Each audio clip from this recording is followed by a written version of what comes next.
Hey, what's up, podcast? It's Jeff. Just want to jump in here. This is a special bonus episode of Teach Better Talk. This is actually going to be the audio recording from a Facebook Live that our team is doing every single day, Monday through Friday, at 8 a.m. Eastern Time in our Facebook private group. You can get in that group at teachbettergroup.com or go on to Facebook and just search Teach Better Team. You'll see our page and then you'll see the group. Get in there. So here we go, a special bonus episode of Teach Better Talk pulled from one of our Facebook Live videos in our private group at teachbettergroup.com. Hope you enjoy.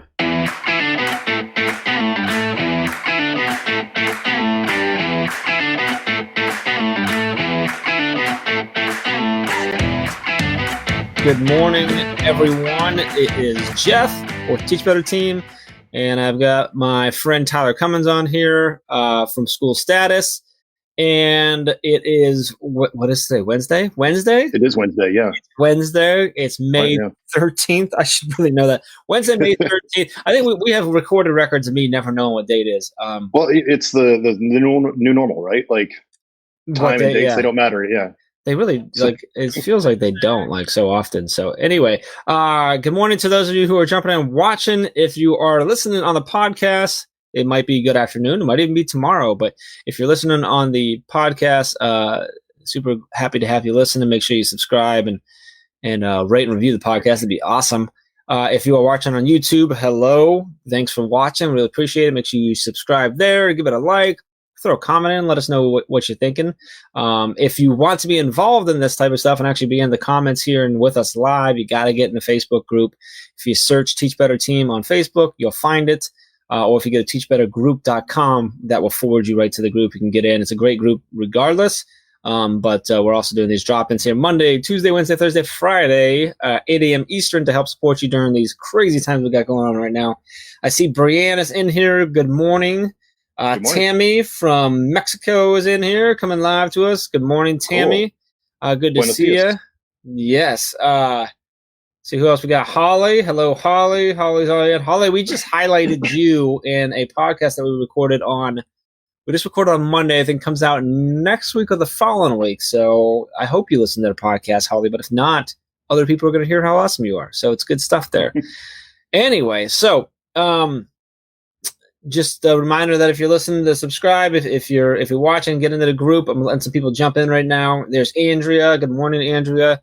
I assume that also means baby Luke is watching with us as well. Carrie. Good morning, Carrie. Awesome to see you here.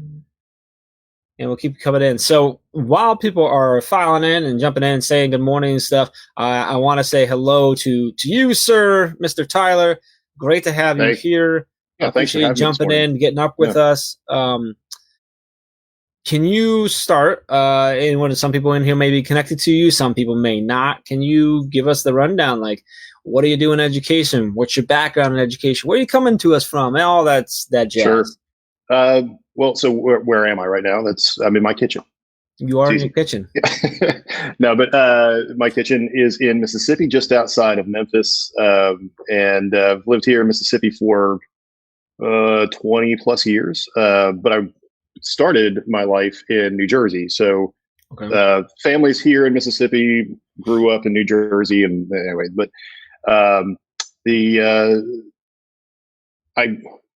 started my education life, my career, teaching in a very small private school in Arkansas, where I was the English department. So we had about 90 kids total. And so I taught 9th, 10th, 11th, 12th grade honors, creative writing, everything. So if it was English, then it was me. And from there, I went on, got a master's, and I ended up in a much different setting in a public school that was massive. So at DeSoto Central High School, go Jaguars. And I taught there for 10 years there, 5 years the other place. So, but I taught high school English, and I taught 9th, 10th, 11th, 12th, all of that. And loved every minute of it until I decided that I was going to be a principal and got that degree.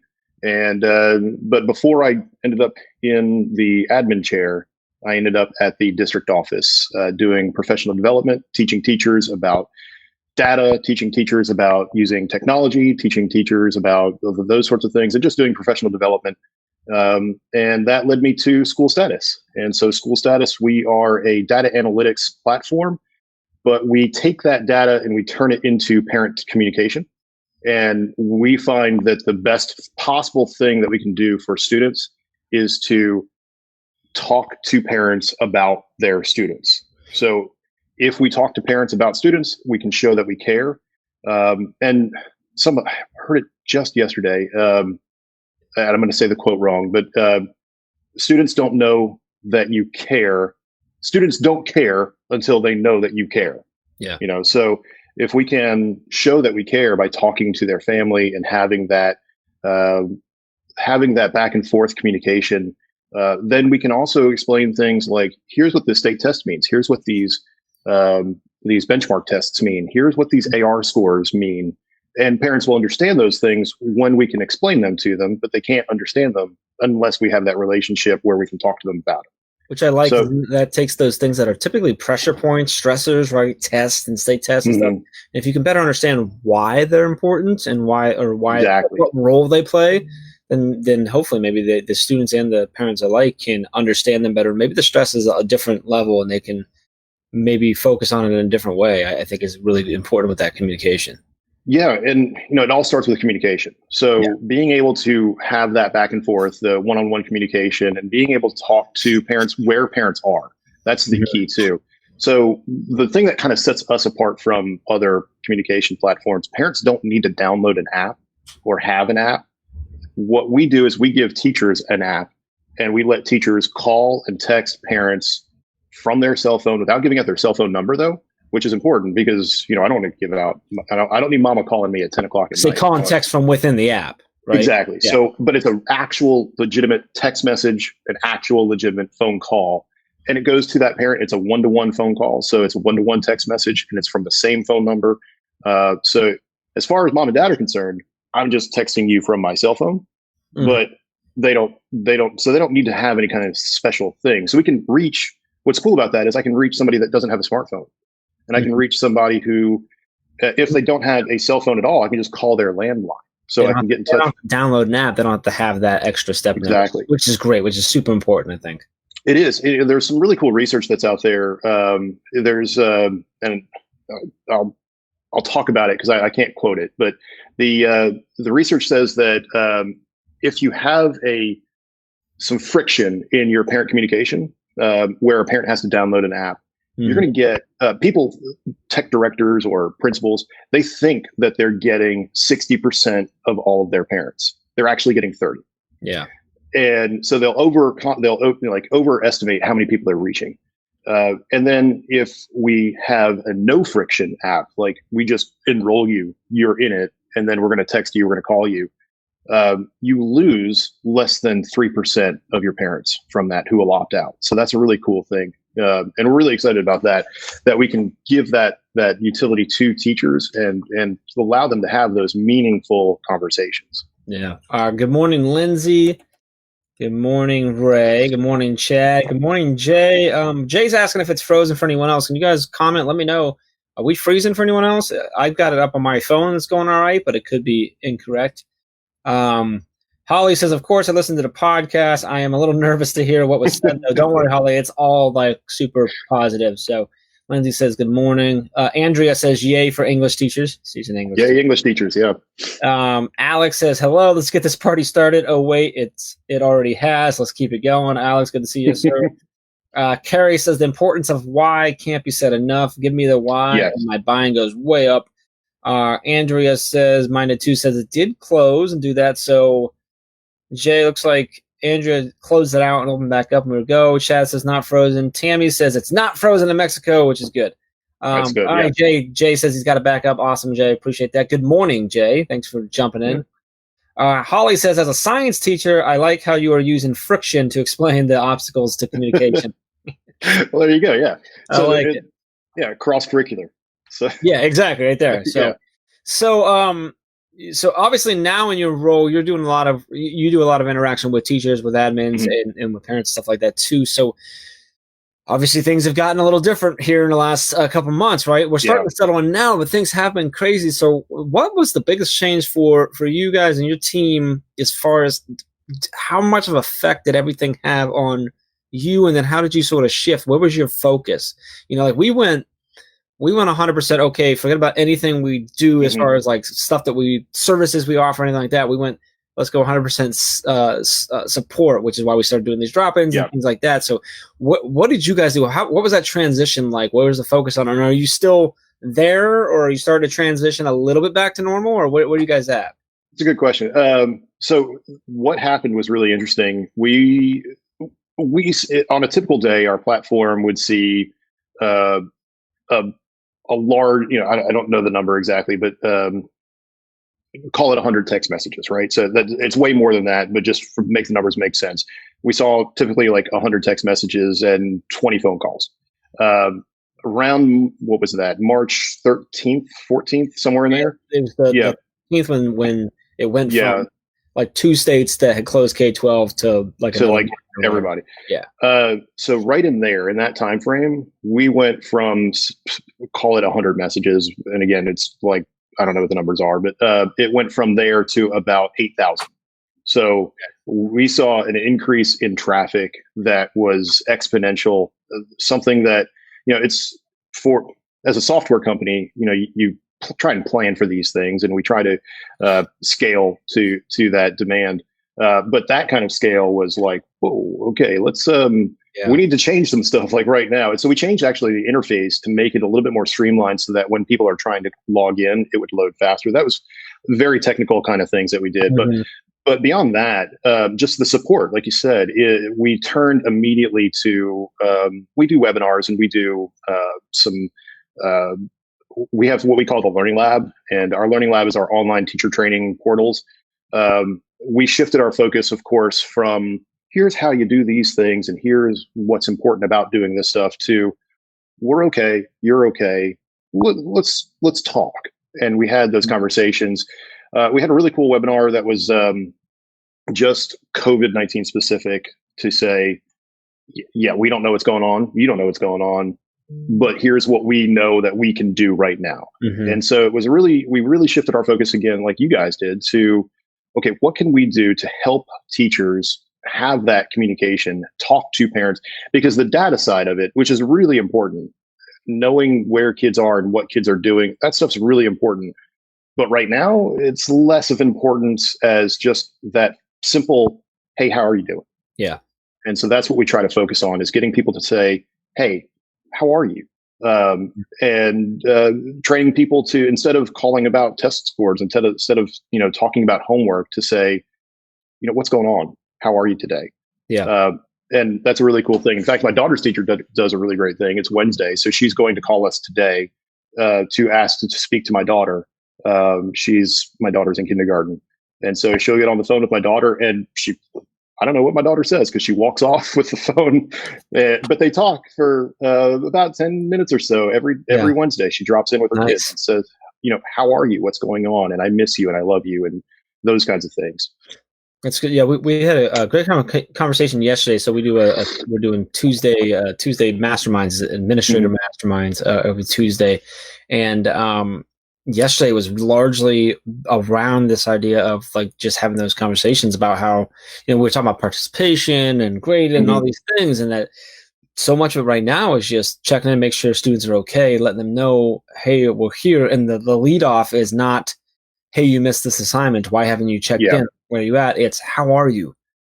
How are you? Exactly. What can I do for you? What do you need? Right. And I think that's important right now to continue that conversation of how are you? What do you need? What can we do for you? What's missing? What's going on before we get to the data or but we still need to learn, right? We still need to do those things first. We need to make sure they're okay and stuff. So are you guys, so I mean, obviously the uptick, people who had were already using your services and then probably saw the value of it. Exponential. It's right? Hockey stick growth. Yeah, exactly. Yeah. So have you seen then, are you seeing an influx of new schools jumping on because they're finding your tool and saying, oh, that's like, I see the communication piece of that.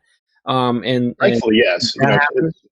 So that's, of course, great for us, great for business and all. But We were able to so one of the things that we do is when we onboard new districts, and it's a district wide solution. I should mention that it's not unfortunately, it's not something that a teacher can just do. Yeah, you have to go whole district. It's the whole district, because we're getting into your district's data and state testing and those sorts of things.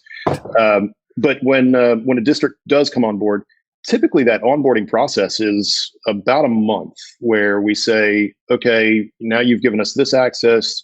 Here's what we want to do with this, and here's how and then I go to those districts and I physically go there and say, hi, everybody, let's work through these issues, and let's work through this data, and let's talk about what this data means. Now that you understand this data, let's talk about how we communicate. And those are important steps, but we've trashed that. So that's a model that we had to just say, okay, we can't do that right now. Instead, what we're doing is fast-tracked onboarding. And so we can onboard a customer now in about 2 days, a district, bring them on in about 2 days and say, okay, we're inside of your student information system, whatever that is for you guys. It's, PowerSchool or eSchool or whatever it might be. We bring them in and we say, okay, now that we have access to your student data and your student contacts, you can start calling and texting today. Mm-hmm. Here's how that works. Getting right to that communication piece. Let's jump to that, because we need to have, like you were talking about, that empathy. So if we can just show that empathy and have that communication, and we've done that with a few districts, which has been great, and they're talking. So they're having those conversations, thousands of them a day, which is really, really cool. So that's something that we were able to do, which was important. We're going to come back to all of that, of course, in the summer and work on that data piece. So I want to dive into the data a little more, but I want to say some highs real quick. Kaplan's in the house. What's up, Kaplan? Good to see you. Andrea says she loves that the kindergarten teachers are doing that. She says kindergarten teachers are such special people. If you are listening, we did mention Chad dropped the link in there for our weekly mastermind. It's every Tuesday. If you're listening, it's teachbetter.com/mastermind. We'll take you there. Again, if you're listening on the podcast, obviously this is pre-recorded. Make sure you subscribe and rate and review the podcast, and then come get in the group, teachbettergroup.com, or just go on Facebook and search Teach Better Team. If you're watching on YouTube, subscribe, like, comment, let us know what's going on. But get in the group, get in the conversation. It goes far beyond these morning drop-ins. Andrea says I sent out mass email to students who haven't been turning in work. I started with explaining how worried I was about them and asked them to email me back, so I knew they were okay. I got so many emails back, apologize for worrying me, and promises to start turning in assignments. I think that's important. They need to know, like you said at the very beginning, they need to know that you care first, right? So Ian Jay seconds that too, saying it's really important to let them know that you are there and just checking in. It helps lower the tension. Exactly. And I think that we talked about it yesterday on the mastermind. I said something from a parent standpoint. Just an email of, hey, like, just reaching out to you as a parent, letting you know, like, you're doing fine at home with your kids. Like, your kids are behind, you're doing what you can, like, you're good, is a real relief as a parent. And I flipped that in reverse. Also, if you're a parent and you have teachers that are working, popping them an email and say, hey teacher, thank you.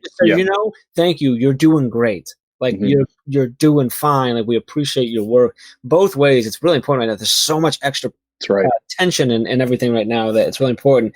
Adam, good morning, sir. Good to see you. Jay says, yep, parents talk to you when they know you care. Yeah, if they know you care and they feel that, and they don't feel and it's no longer tension, but it's a relationship of care, like, they're going to talk to you. They're going to give you more. So, and it's the word that you just use, the word relationship. That's the key. Exactly. That's the key. If you don't have the relationship, you're not going to be able to talk to them. That's the key. So curious on the data side. I'm trying to think of how I want to ask this to you. So, like, right now, I want to do sort of twofold. One is, what is the data that you're focusing on talking with schools, or more, what changes in data are you seeing?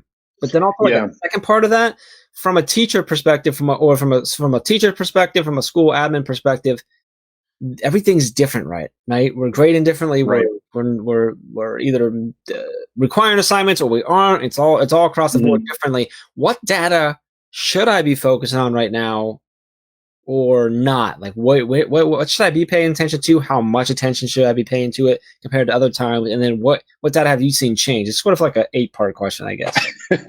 Well, to answer part one, I think. So state testing is important, and it's a really important part of education. And I think I'm going to say something controversial. I think state testing is good. So the what's interesting about that is, it's high stakes, of course, and so people get scared of it. People get worried about it. It's stressful, and I get that. But you can't have education without testing. We don't know, because we don't know if kids are going to be where kids are.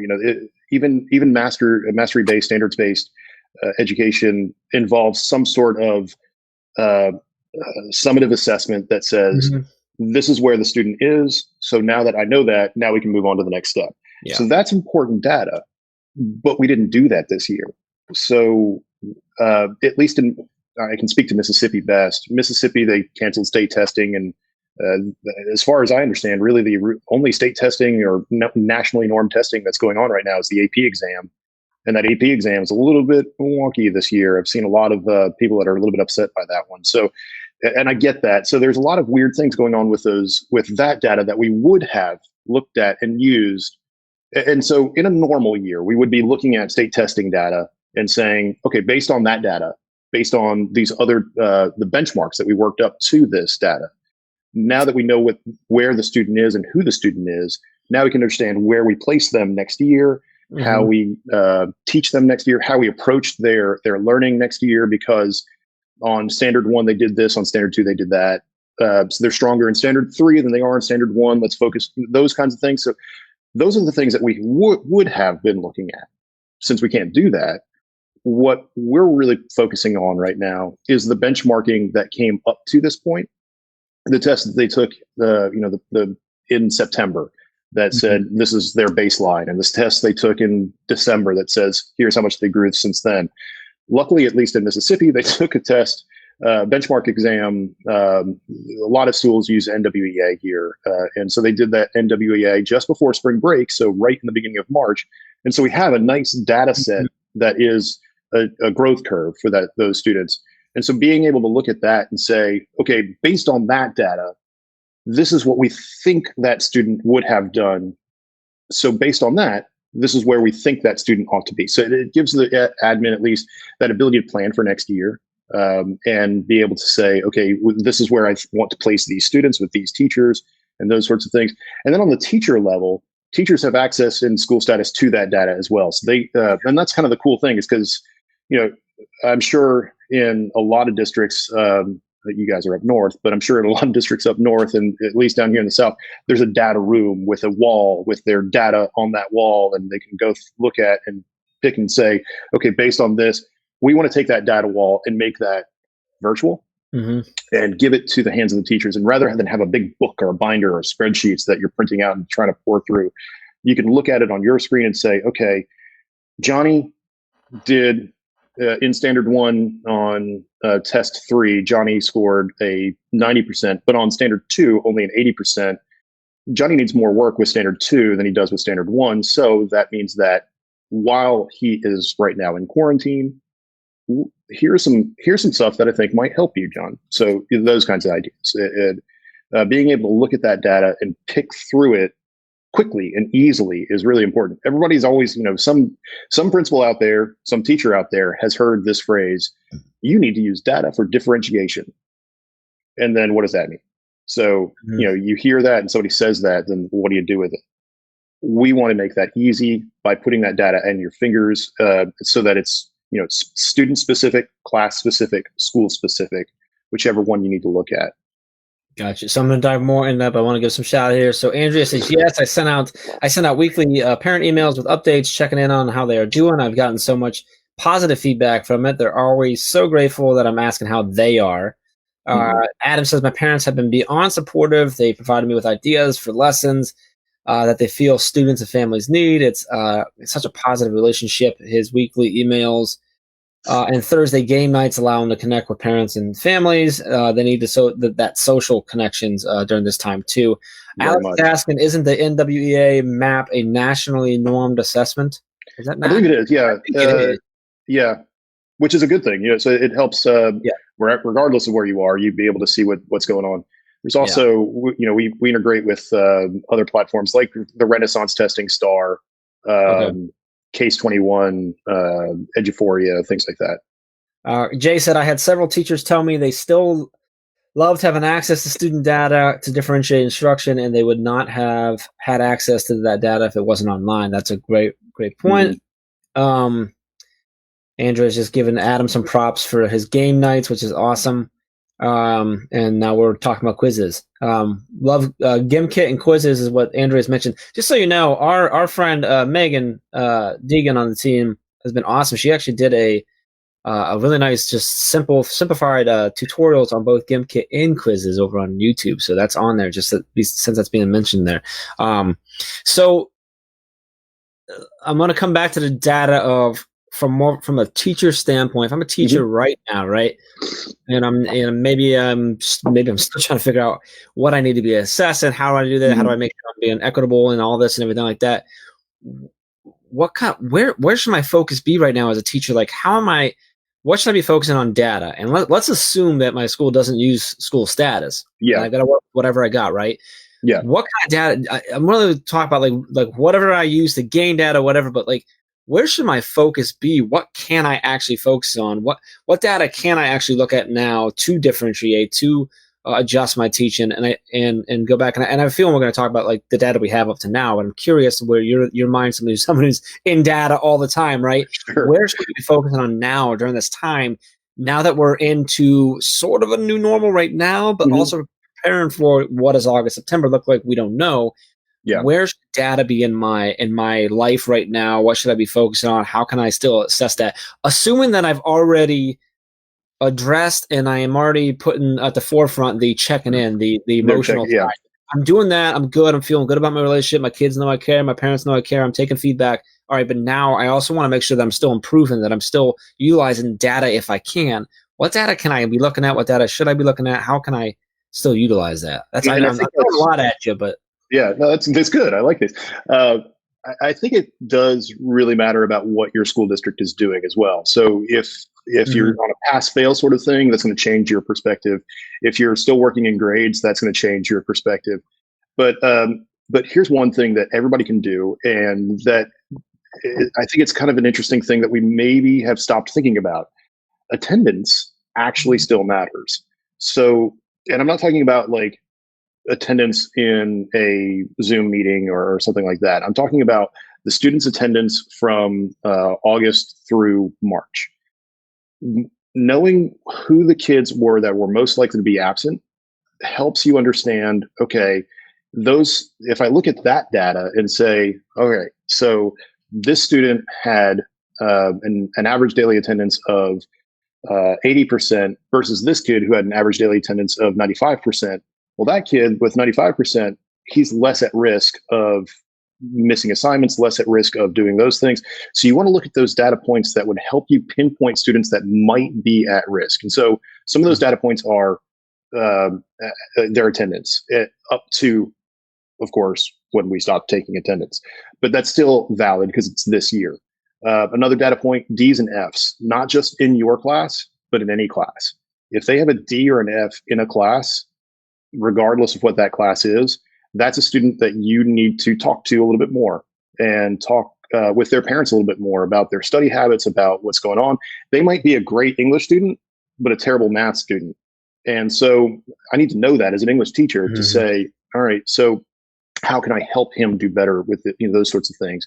But attendance, grades, infraction data. So has that student gotten in trouble once, twice, 3 times? Any student that gets in trouble more than 3 times in a school year is somebody that you want to pay attention to. And then, of course, if they're a SPED student or an EL student, those are students that you want to have a little bit more conversation with. And then EL is a difficult one because you're going to be talking to parents who might not speak English. So using some sort of platform, Google Translate, whatever it might be, so that you can talk to that family is important. And of course, in school status, we do that for you. So little plug there for that, but we'll translate those conversations.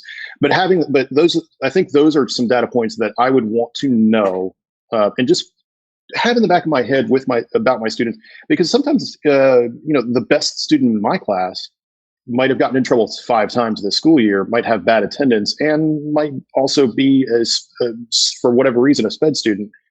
Maybe I didn't recognize that with that student. I'm sure you probably did. But knowing those things helps frame that conversation. Mm-hmm. Yeah. So I think those are some data points that any teacher in any district can take a look at right now and say, hey, based on what was going on before, these are people that I need to focus on a little bit more now. Gotcha. So now I'm just curious. This is the what's going to happen question, right? So, we're looking at, the conversation starting to shift now, especially among admins as they're starting to figure out things like what are we doing for graduation? What are we doing grades? They're just getting these things figured out. Now the conversation is shifting to, okay, what's August, September, October look like? No one knows right now. We don't know. There's no way to know. We can all guess, right? So I'm just basically looking for your guess. Like, what are your thoughts right now in the current state of things with the data that we have or don't have around everything? Like, what do you think like fall is going to look like? Do you think we're going back physical? Do you think it's going to be blended? Do you think it's going to be all virtual for a while? Like, what are your thoughts? What are you thinking? What are you hearing? Well, Dr. Fauci kind of threw some cold water on us yesterday. Yeah. In his testimony when he said, school next year is not going to be normal. So, yeah. Okay. But what's it going to look like? Yeah. I think what's going to happen, testing is going to have to, of course, be for COVID is going to have to be more normal, more available. And I think when we can have more robust testing, we can have school in person. But when a student pops positive, if a teacher pops positive, school's kind of an easy thing that we can trace, right? Because we know where those kids are during the day. So we can say, okay, because these kids were here. So I think what's going to end up happening is that instead of districts closing down, it might be a building that shuts down for a time. And when that building shuts down, then we transition that building to online learning. And so I think instead of entire districts saying, we're done for this month, it'll be, okay, we can't come to school for 14 days. In this building. In this building. However, we will expect to see you tomorrow morning at 8 a.m. for your first class. So I think that's something that'll happen a little bit more often in a lot of places until we can pass through this, until we can get ourselves a vaccine, until we can get, whatever it is that we need to get. So and am I right? I probably am not. So what will school look like? That's my guess. Our CEO is much smarter than I am, and I'm kind of echoing what his ideas are and what he's seeing, and because he's talking to more people than I am and smarter people than I know. So I think he has probably a better idea on that, and that's kind of what he's talking about is those sorts of things, contact tracing, and shutting down, maybe even not even shutting down a school, but maybe it's just this classroom with these 5th grade students. They're going to be at home for 14 days. Yeah, I think you bring up a good point, and that's what I've been reading a lot and hearing about a lot too. Like the fact that like schools are going to be much easier to trace, at least within the school, than most other places. Another thing was, when you talk about social distancing guidelines and stuff, schools are in a much better position. I don't want to say easier. They're in a much better position to effectively implement social distances because you control where everyone is in the school, right? Exactly. Yeah. Class schedule stuff. So you can adjust things. You can adjust where desks are. You can adjust how class schedules work so that maybe they're not every class isn't released at the same time. So the halls aren't. You can adjust. I'm reading a lot about rotating schedules. So like a Monday, Wednesday schedule and a Tuesday, I've seen that as well. We have control versus when you open a restaurant and 100 people come in your restaurant. Where do they come from? Where are they going to go later? Yeah. You can do what you can, but we've already seen people who open up now who have zero control. And people are just going, and they're having to shut down again. So I think schools have that advantage if we are back physically to do a better job at, the social distancing. There's still obviously a lot of challenges in there, and that limits things, stuff like that. Yeah. But it's really interesting to see whether we do that. I think what we've been talking with admins about, what we're really pushing is that you really need to have a 3-part plan in place, right? What if we're back socially or what if we're back physically with social distancing? What if we're back either on a rotating schedule / blended learning model, or what if we're back virtually? And I think the important piece is that you start with what if we're 100% virtual? Yeah. And get yourself ready for that, because you can move into a blended model from there, and you can move into the back end of the physical from there. But I think it's really important as a teacher to be thinking the same thing is, all right, what does my class, my assignments, my life look like if I'm 100% virtual going into the fall with a brand new set of students? And, what does it look like if I'm blended? And then what does it look like if I'm in the classroom, right? So I think it's really important that we're thinking through that. So that's a really good point. That's just a constant question. There is no right answer, right? If anyone says they're right, like it just doesn't make any sense. So, if we knew what the right answer was, we'd be millionaires. Yeah. So, Brianne says that's an interesting way to think about it. Building closures with backup online classes. Tammy says, I'm on a committee that focuses on school improvement. Our new focus is designing what school will now look like. I will be on a task force that will work on guidelines and protocols. We will be setting out plans for different scenarios. Tammy, we would love if you, as you guys go through, that'd be awesome to share with the community. Maybe we'll bring you on and chat as you guys get into that. Would love to hear what you're thinking through and the ideas and stuff like that. That's really cool. If you're listening on the podcast, you could see Tammy and talk to her in here if you were in the group. So make sure you go to teachbettergroup.com or search for Teach Better Team on Facebook. But if you are listening, thanks for listening to Teach Better Talk in this bonus episode here.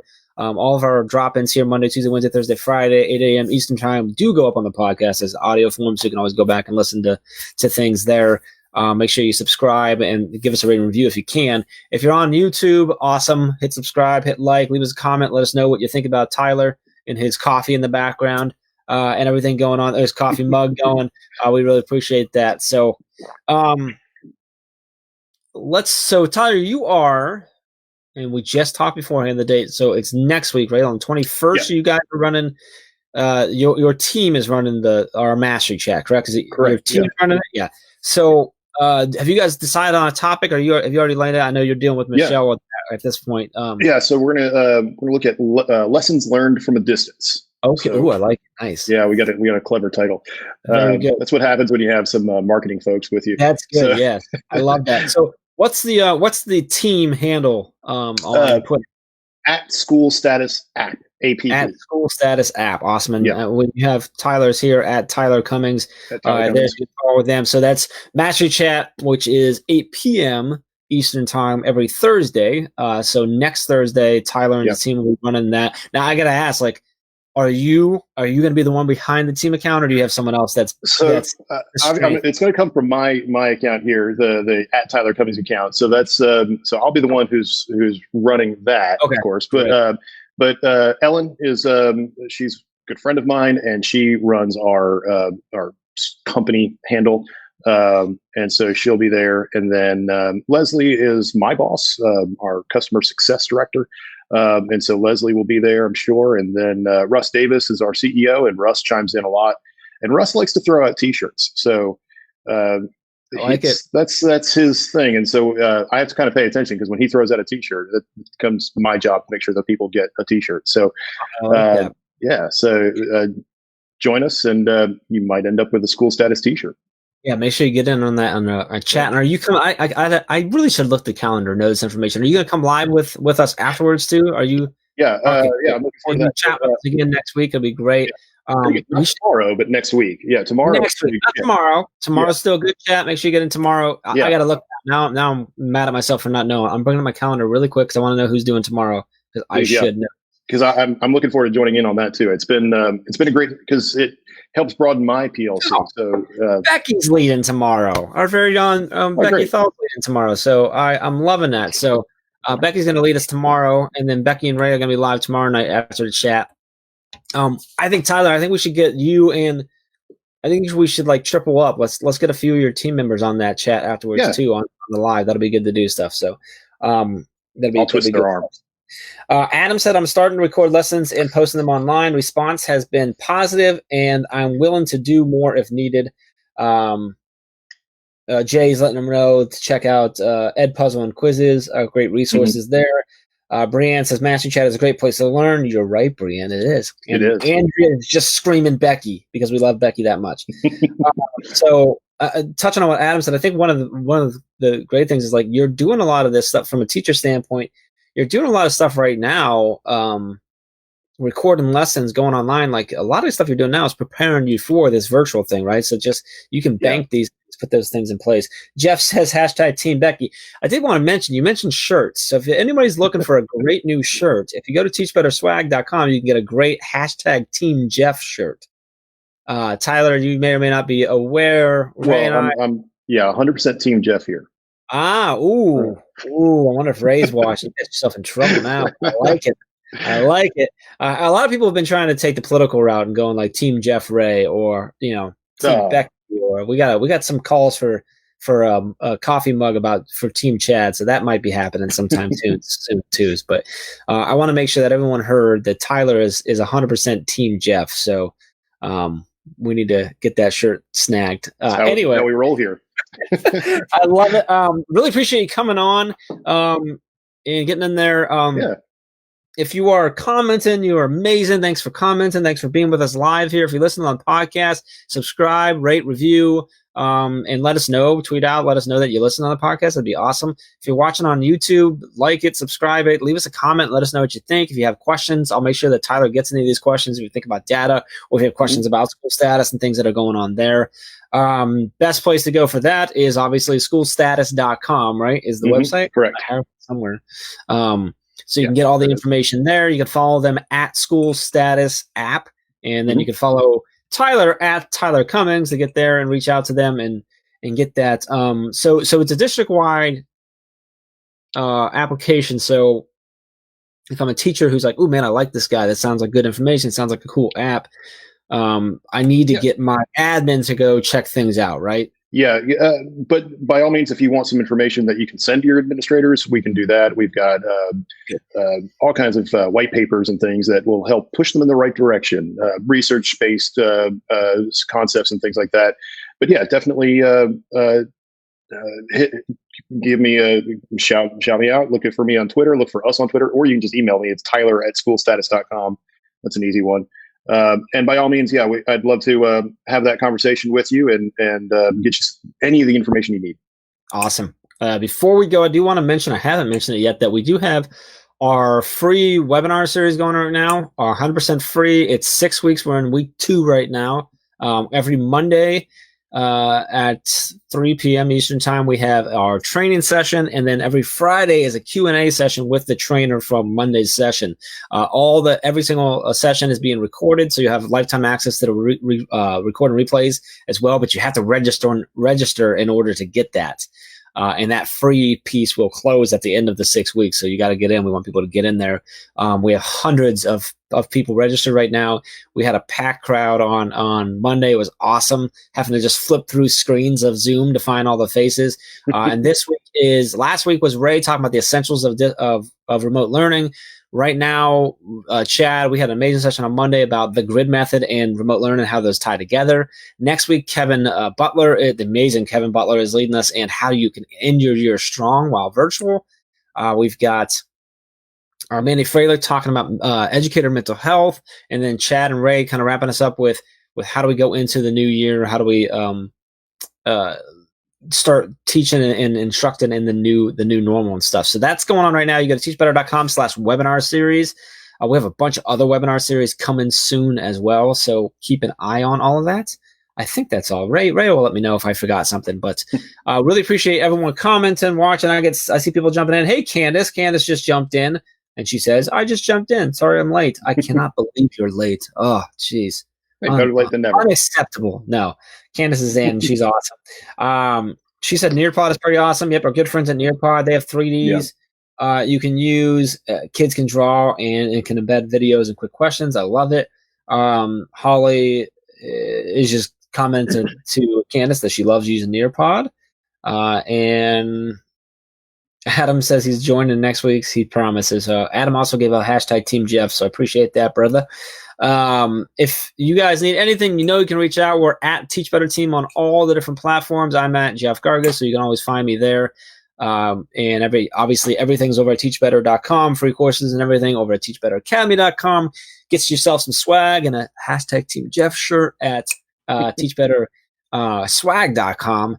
And also, we're still accepting proposals right now until the end of this month for the 2020 Teach Better Conference. So those are open until May 31st, so you can get that in. We just finished announcing a lot of our initial lineup of speakers, including Matt Miller, who just released his new book, Tech Like a Pirate, and a whole bunch of others that I'm not going to name off because I'm going to forget someone and feel bad. So make sure you get over to Teach Better Conference for that. Appreciate you listening on the podcast. Appreciate you listening and subscribing on YouTube. Appreciate all of you that got up with us this morning and jumped in here and asked questions and commented and had some fun with that. Baby Luke is always team right. Come on, Baby Luke. So Baby Luke is Andrea's baby, who typically appears in videos when she's live with us and stuff. And if we're doing team calls and stuff, Baby Luke always pops in. He's like, he could be our biggest fan, but I'm pretty sure we're all his biggest fans. So anyway, there you go. Yeah, some good stuff. So appreciate you, Tyler. Really appreciate you coming on. Thanks for having me. And chatting with us for a little bit. Look forward to the master chat next week with your team leading us and then going live afterwards and stuff. Make sure you guys get in tomorrow night, 8 p.m. Eastern time over on Twitter, #master chat with our very own Becky leading the way.